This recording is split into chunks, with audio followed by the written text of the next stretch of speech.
What's up, guys? My name is John Taylor and I'm a mastering engineer at SoundOps.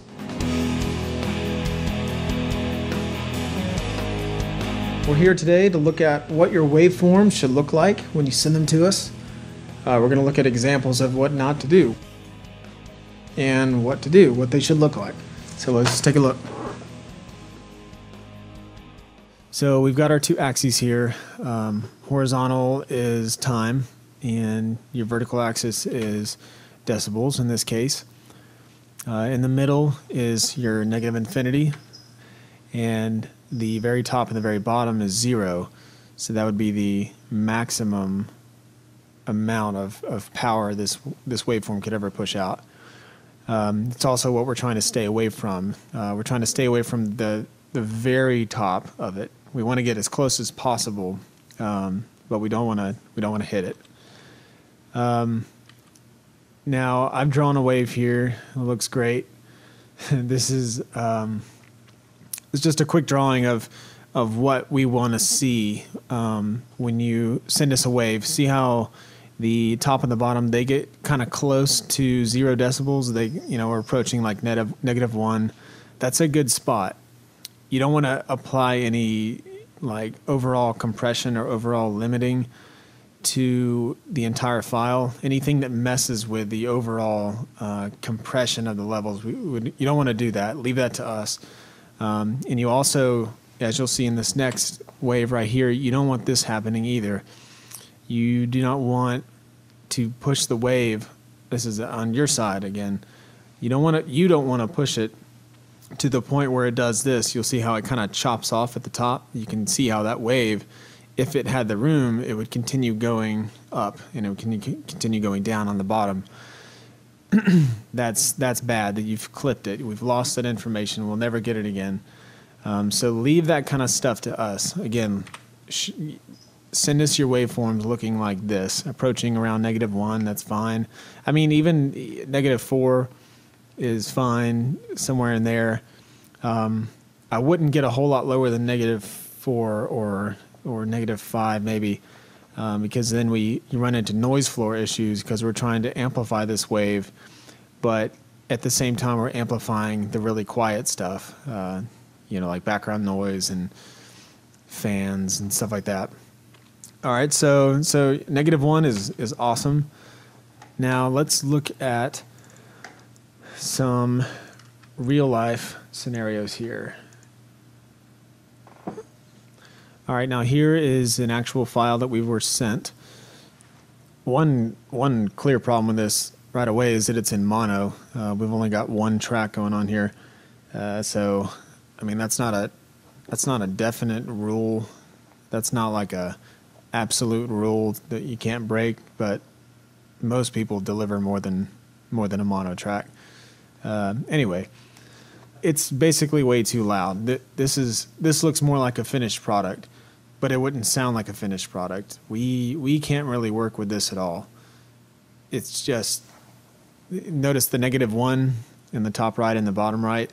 We're pushed way beyond that. We're pushed even beyond 0, which just falls off the map. Basically, we lose that information. So do not send us something that looks like this. All right, on this next frame here, this isn't bad. This is better, but again, this looks more like a finished product because we're going over -1 all over the place. Yeah, basically, this is still bad. Do not send us this. Next slide here. This slide represents what some people try to do this. They send us a file. It looks like that first slide I showed you that was just way too loud. And they say, okay, and they take the same file on their side, thinking that they're correcting it, and they perform an amplify action, of like negative 10 decibels or something like that, and they give us this. They save the file again and send it back to us, and it looks like this. This doesn't do anything at all. This doesn't help us. We could have done the same thing. What we need from you is a proper mix down at the time of mixing. The mixing engineer will know what we're talking about. A lot of times you'll leave the studio, you know, he may give you a quick mix or something like that, and he may apply some kind of mastering to it, something just quick and dirty, so that you can get a feel for how loud the end result may end up being, you know, how loud it can be possibly. That way when you're driving home, you don't feel like you just wasted your money. But anyway, make sure he does a mix down that stays under -1. That's the whole point here. Let's look at this next slide here. Yeah, this is good. This is a good looking file. I like when I get files like this. I say, all right, this is going to be a good project. I mean, you can tell just, or I can tell just by looking at it. I mean, those are drum hits that are sticking out, which tells me that the drums are pushed pretty much to where they need to be. That's, of course, an opinion. But that's where I like to see the drums. They ride above everything else, because what's going to happen is they get squashed after the fact.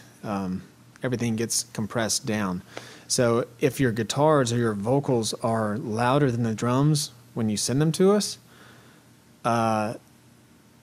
it's always going to be that way. The drums will always be under everything else. You won't get that good classic rock sound. All right, so this next slide here, this is just kind of an example of, notice we've zoomed out. Okay, so we've zoomed out vertically. So the 0, notice the 0 on the right side. Everything above that just got chopped. I mean, there's nothing left. We can't even compress or limit that or EQ it or anything like that. That's just good information that's now gone. You can see these additional points right here where everything just gets lost, right there and there and there and there. All right, all right. These next two last slides here are just examples of real songs once we're done with them. So it kind of starts off quiet, you can see, and then it kicks in right there at 30.5 seconds. Those are drum hits, of course, as they approach 0. So that's pretty much what your end product is going to look like. Here's one that we've done. I can't remember what artist this was, but notice the drum hits as they approach 0. That's pretty much what you can expect. You know, depending on the engineer, sometimes you'll get a softer track, sometimes you'll get a louder track. Especially if you request it to be pushed really hard, then you know we'll do that. But that's it. That's what your track should look like. So good luck with your mixes, and we look forward to mastering your next project. See you.